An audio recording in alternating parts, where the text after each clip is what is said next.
the ways that I like to start off talking about a plant is really describing the taste of the herb. Taste is incredibly indicative of the core medicinal properties of a remedy. And with Motherwort, this is a straight bitter plant. It is a really bitter plant. And the bitter taste indicates a lot of things about a plant, as a lot of people these days have come to understand, is that it is really indicative of an action on the digestive system. The bitter receptors on the tongue directly correlate to a nerve response into the digestive system that causes everything to start secreting. But a lot of research has been done on bitter receptors showing that they're not just located in the digestive system. We've got bitter receptors scattered throughout our entire cardiovascular system, our nervous system, all throughout the body. And this is why we see so many bitter plants having a really wide variety of properties outside of the sphere of just digestion. So the bitter flavor here, that indicates a number of the affinities and actions that this plant has. The core affinities in terms of the organs and systems and tissues that Motherwort has an affinity for, first off, certainly the digestive system. Second off, it does have a minor influence on the liver. But third, and most importantly, in my opinion, is its action on the cardiovascular system, specifically on the heart, on the vasculature itself, and lastly, on the nervous system. And these last two affinities are really where we see some of the unique properties come through with Motherwort. And in terms of its actions, right, we think of it as a nervine. This is one of the main ways that we think of a lot of the bitter mint plants actually have a strong action on the nervous system. Other herbs like skullcap, for example, is a great bitter nervine in the mint family. Bugleweed, another great bitter mint family plant with an action on the nervous system. But what's really unique about Motherwort is it's in this category that I like to describe as cardiac nervines. You know, different nervous system plants tend to have affinities for specific aspects of the nervous system. Some tend to be much more active in the brain. Some are much more active on the heart. Some are much more active in the gut. And these are really the three kind of main conglomerations of neural tissue in the body. I describe it in my book as these are also the three seats of consciousness, right? We have our gut level instincts, we have our heart as an organ of perception, and we have the brain or the mind or the intellect. So, you know, instinct, intuition, and intellect.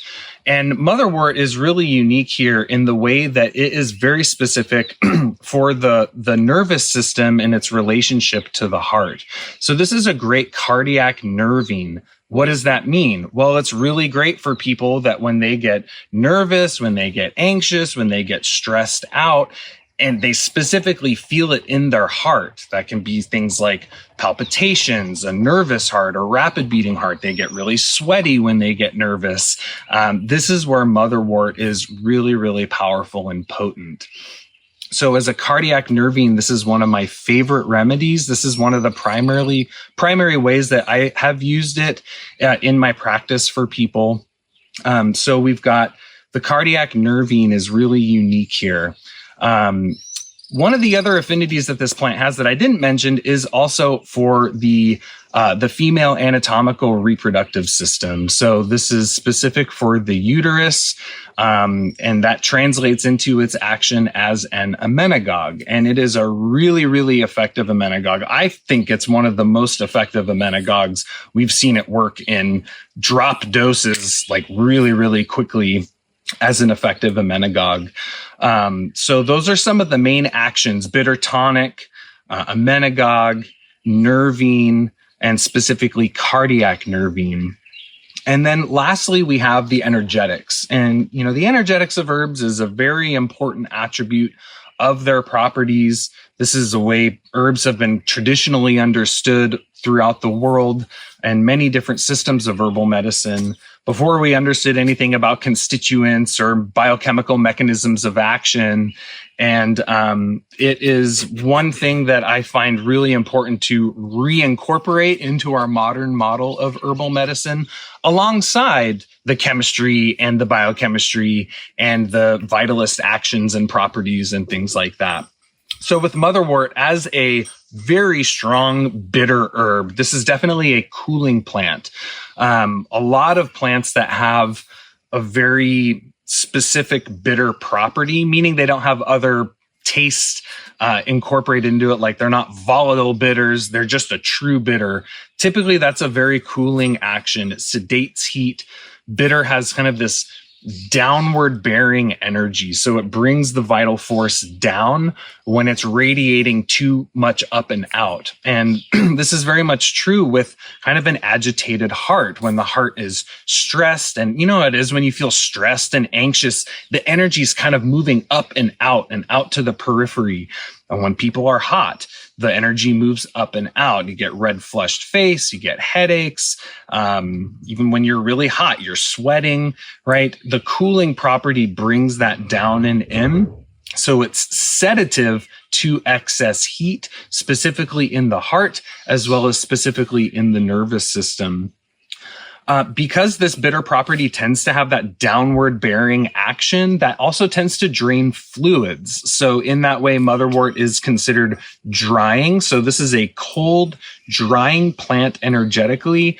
And then I also so that's thinking of it in terms of temperature and moisture. There's a third energetic quality that I think is very important to look at, and that is the polarity of tonic and relaxant. This is looking at the tone of the tissue. Is it tightening and astringing and kind of cinching things up in the tissues, tonifying, or is it relaxant to the tone of the tissue? And certainly as a nervine, Motherwort is definitely on the relaxant side. So that's kind of the energetic profile of Motherwort: cooling, drying, relaxant. That property is happening in the cardiovascular system. That property is happening in the nervous system. That property is happening in the digestive system, as well as the female reproductive system. And that all really ties back into its taste as being a bitter tonic. So these are some of the basic properties of Motherwort. And to me, this is the foundation of how you come to understand a plant. Before you get into learning about what a plant's good for, it's important to have that knowledge based on these core properties: its taste, its actions, its affinities, and its energetics. And so these are some of the ways that we've come to understand Motherwort, and ultimately translates into its clinical indications and how we would want to use it therapeutically.